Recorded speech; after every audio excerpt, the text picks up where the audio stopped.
Donc comme promis, la deuxième partie de la vidéo pour résoudre le 4x4 avec les centres, comme ceci. Alors, on a déjà résolu le centre, donc le centre blanc, le centre bleu, le centre jaune.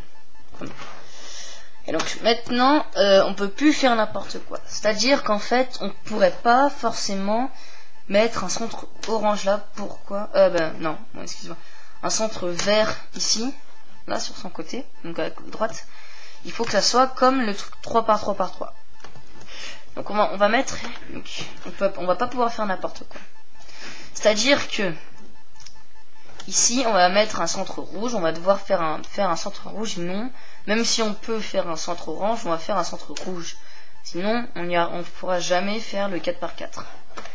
Donc, alors, comme sur le schéma du 3, donc on va mettre un centre rouge à côté du centre bleu, donc à gauche.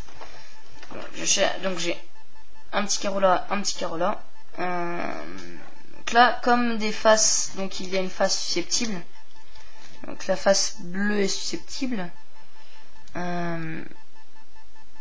Ces deux petits, donc j'ai deux petits centres ici.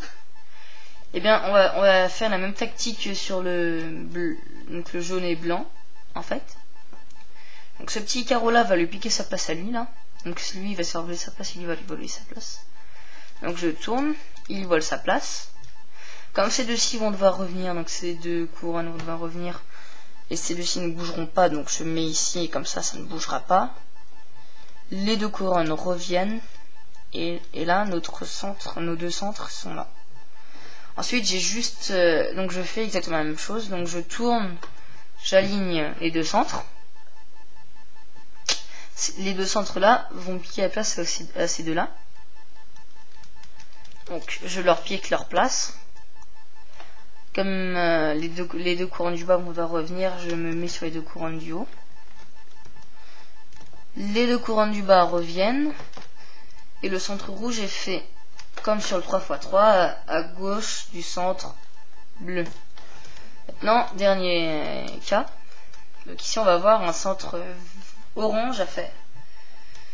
Donc on y fait par paire de 2. Hein, comme l'autre fois. Donc là ce qu'on va faire, on va juste mettre deux trucs comme ça. Comme ces deux-ci vont devoir revenir, je tourne histoire sur les deux du bas pour justement pas que ça les abîme. Voilà. Et ensuite il m'en manque un ici, donc lui il va voler sa place à lui. Ok.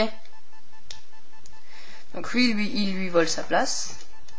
Comme ça lui il est parti. Seulement ces deux-ci ils vont devoir revenir. Donc il descend sur les deux du bas. Les deux du haut reviennent. Et donc là, c'est bon. Donc là, du coup, on va faire la même chose. Donc ils vont, donc les deux oranges vont voler la place aux deux autres oranges. Ok. Donc, comme c'est les deux couronnes du bas vont devoir revenir, ils vont monter. Ok. Et donc les deux faces du bas reviennent. Donc là, on a fait la face blanche, bleu, rouge, jaune et orange. Et là, en plus, on a de la chance parce que, on n'a pas de la chance parce que ça fait ça à chaque fois. La face verte se fait automatiquement. Enfin, n'importe laquelle. Votre dernière face se fera automatiquement. Donc on regarde, on ne s'est pas trompé.